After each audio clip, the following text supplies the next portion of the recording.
Tu veux commencer à écrire une conférence ou plusieurs conférences, mais tu ne sais pas par quoi commencer? Eh bien voici, en quelques minutes, quelques astuces qui vont pouvoir t'aider à y voir plus clair.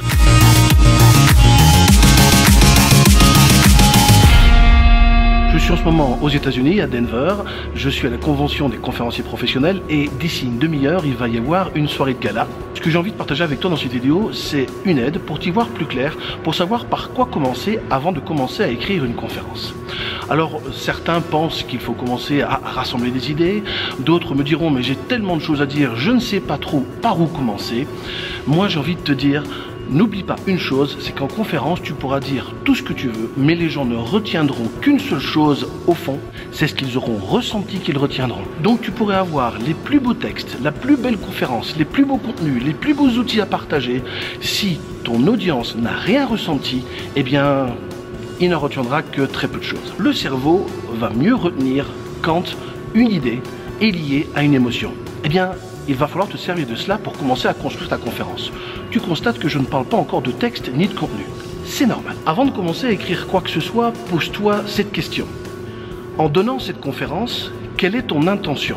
Oui, je dis ça parce que ça peut te paraître évident, mais je rencontre des dizaines de personnes qui veulent donner des conférences tout simplement parce qu'ils ont envie de donner des conférences, et envie de faire de la scène et envie d'avoir le succès de ces grands conférenciers que l'on connaît.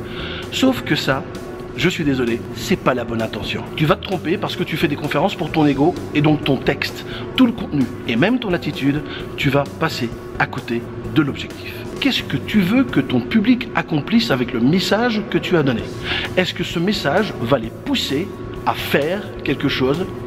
Juste une prise de conscience, c'est un bon départ, mais c'est probablement pas suffisant. Autre point très important, tu ne parles pas pour toi, je viens de le dire il y a quelques secondes, tu parles pour ton audience. C'est une mission que tu remplis là, c'est une responsabilité d'influenceur. Est-ce que le message que tu vas apporter apporte effectivement quelque chose de nouveau, et est-ce que tu vas faire un cadeau à ton audience? Réfléchis bien à cela, quel est le cadeau que tu vas faire à ton audience? Donc avant de commencer à écrire quoi que ce soit, avant de commencer à rassembler toutes les idées que tu as.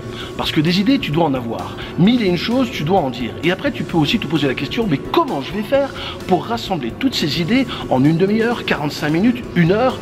Alors, ne parle pas de conférence de 2 heures parce que c'est une formation en ce moment-là. Parce qu'il est important aussi, j'en profite de faire cette petite digression parce qu'il est important de le dire, une conférence n'est pas une formation ni un coaching de groupe. Qu'est-ce que tu veux que le public retienne de ta personnalité, de toi, de ce que tu es?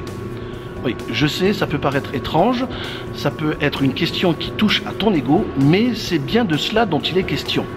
Qu'est-ce que tu veux que les gens retiennent de ta personnalité? Pourquoi cette question est importante? Parce que cela va définir ton énergie sur scène. Si tu veux que ton public se souvienne de toi comme étant quelqu'un qui a une énergie de fou, du peps, de l'humour, ou tout simplement émane une force tranquille, eh bien cela va déjà définir ton attitude sur scène. Tu sais, cette sacro-sainte authenticité, eh bien ça se réfléchit. Ça ne se fait pas comme ça au pied levé. Même être authentique sur scène, c'est quelque chose qui se travaille. Très difficile. C'est très difficile d'être soi sur scène et ça se travaille, ça ne s'improvise pas. Bien entendu, on sait que le public ne va pas retenir tout ce que tu as à dire. Et toi, retiens bien cette chose. Une conférence n'est pas l'occasion pour toi d'étaler toute ta science. Une conférence n'est pas faite pour montrer à ton public que tu en sais énormément. Tu n'es pas là pour étaler toutes tes connaissances. Tu es là pour provoquer des émotions. Souviens-toi ce que j'ai dit au début, le public ne se souviendra probablement pas de ce que tu as dit, mais il n'oubliera jamais ce que tu as fait ressentir. Donc ton objectif n'est pas de tout dire, et déjà avec ça, ça va t'aider à faire des choix, mais de dire 1 ou 2 choses tellement bien qu'on va comprendre que tu en sais beaucoup plus. Et ça, c'est important. Donc, s'il n'y avait qu'une seule idée, qu'une seule chose, que tu voudrais que ton public retienne avec urgence, c'est probablement pas toutes tes connaissances, mais la raison pour laquelle tu as acquis ces connaissances, la raison pour laquelle tu veux faire cette conférence, la raison qui va te pousser, toi, à pousser ton audience à passer à l'action.